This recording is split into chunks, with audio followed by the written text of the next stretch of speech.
Bill, I still say F equals MA, and you can interpolate the M as mass or weight. We can argue that point later, which I don't think most of Corey's not here today. Corey would find this interesting.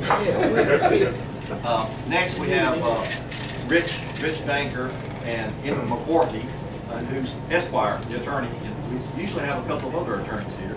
We'll have some next week. And I've had both these guys on the radio with me, and they're the spearhead, the driving force around this country on getting gold and silver as real money in this country. Some say honest money, real money, sound money. But Rich has a lot of credibility in Washington, D.C., has a number of excellent articles out. I would encourage you to Google his name and look at all the work he's done for the principal efforts of the constitutional efforts of liberty for this country. Rich, would you like to stand up and talk to us about gold and silver in the United States and our efforts in South Carolina? Let's give Rich a hand. Rich, thank you.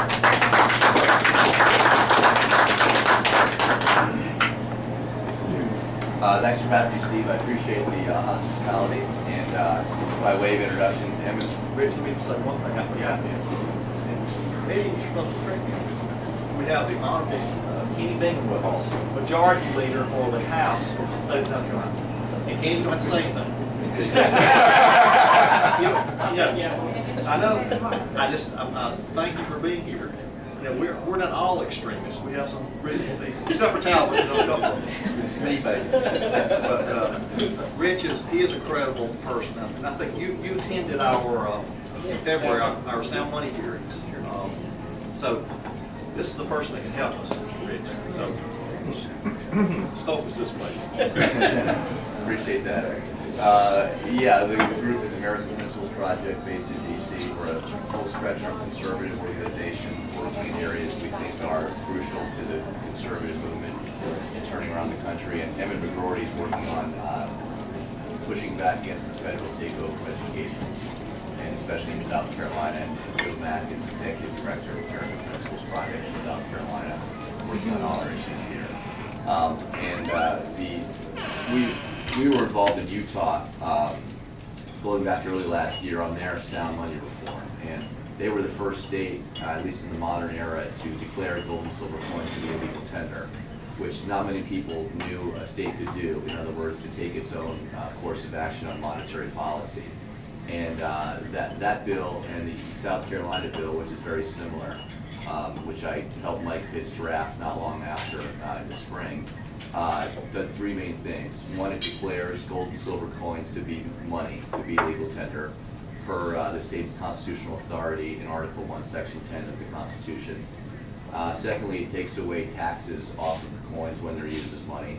So instead of being taxed as a collectible, like an antique or rugs or art, the way the coins are now, there's no tax on their use as money. And then third, it sets up a committee in the legislature to work on further reforms, legislation, to support this whole idea of having an alternative monetary system in the state to the U.S. paper dollar. So there are really two purposes for the legislation. One is obviously to have that alternative monetary system, to let people use the coins themselves as money, or through debit cards in depositories electronically as money.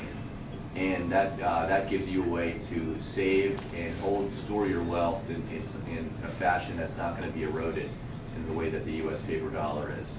And then secondly, and this is how it started out, especially through the media too, was it's a signal. It sends a tremendous signal to Washington that monetary policy coming from Washington and administered by the federal government is dysfunctional.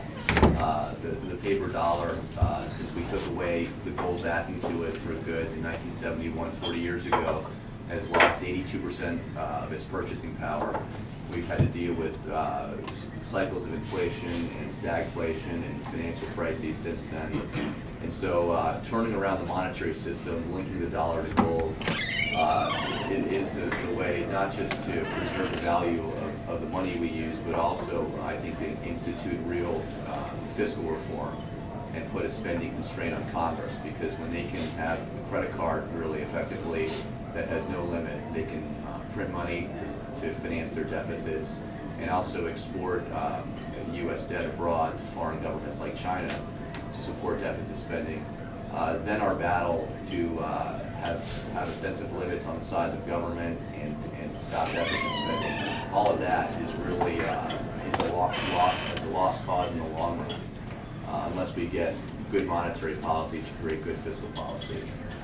So we can help start doing that here in South Carolina, following on Utah. And once I think that it's not just Utah, that there's another state that does it, that's going to be a big deal around the country and around the world. People in all walks of life, in investment community, in foreign central banking, in Washington too, and the Federal Reserve are paying attention to this movement because they see it, I think, as the most genuine, active, and successful so far monetary reform going on in the country. And so the Utah, for instance, since they've done it last year, has seen plans for at least millions of dollars in new businesses come in. There's going to be a depository there that, like I said, will issue debit cards in exchange for holding the gold and silver coins, let people have a way to spend in gold and silver through, as easy it is, as easy as using a Visa debit card. And it's been, Salt Lake City itself has been declared a World Trade Center city. They're the first inland city in the U.S., non-port city, to have that designation.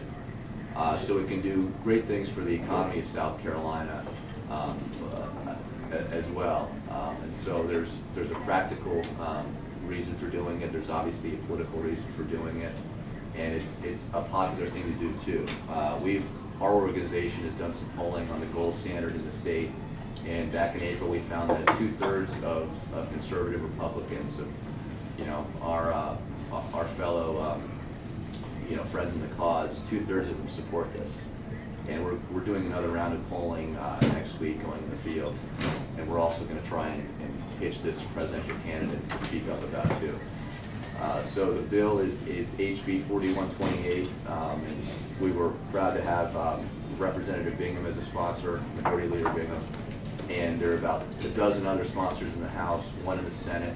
And we really need to, as soon as the legislature comes back, to make this a priority and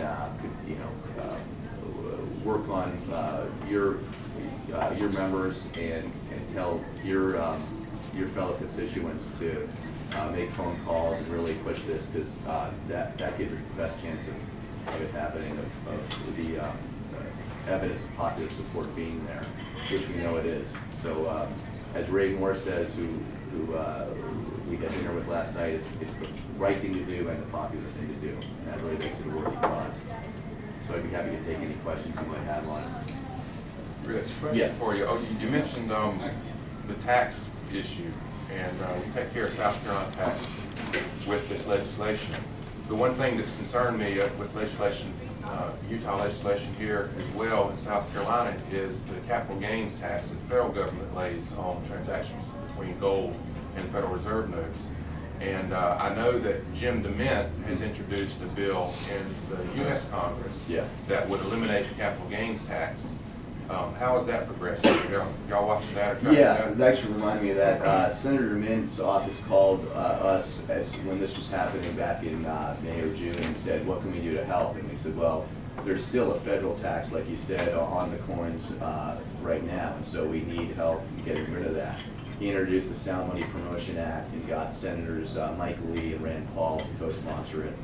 And so that does the same thing at the federal level. There's not a House sponsor yet, so we need a House sponsor for that, and it'd be ideal to find one in South Carolina. So that's another thing to work on. And until the Republicans get back control of the Senate, obviously, it's hard to do it that way legislatively. So we're looking at legal measures, getting states, that if more states do this, to have a coalition of attorneys general file a lawsuit against the IRS, challenging that policy, because when you're declaring something to be legal tender to be money, obviously it's really absurd to be then taxing it as something else, as a collectible. And that policy was really arbitrary, made in the late 70s, and it's probably the biggest reason from preventing gold, silver coins right now for being used as money because of that 28% short-term capital gains tax.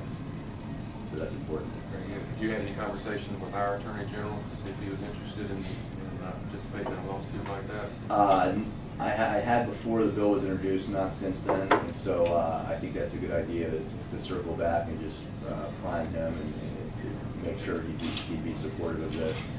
There's an Attorney General candidate in Utah named Sean Reyes, who's very much behind this and came to the Utah Monetary Summit we put on and spoke. And if he wins next year, then he's running on this, in other words, so he would be a big ally too.